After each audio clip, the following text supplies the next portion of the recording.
ان الماتش لما يكون له اهميه وحساسيه زي النهارده فعلا الجماهير بتندفع علشان تتفرج وتستمتع. ان انتوا يعني اسعدتونا، عشان كده احنا كمان بنكرمكم.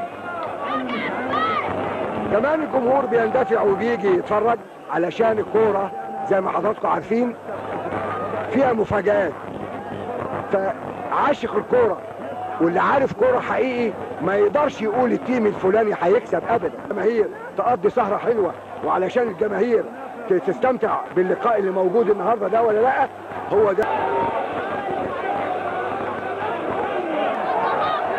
في نص ملعب الاهلي وطلعوا من ارض الملعب.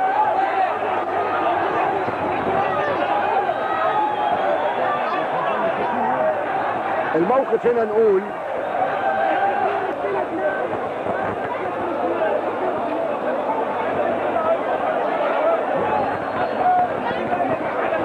سيداتي انساتي سادتي، الجمهور لا زال كما هو بمجموعته، وكذلك الكابتن شوبير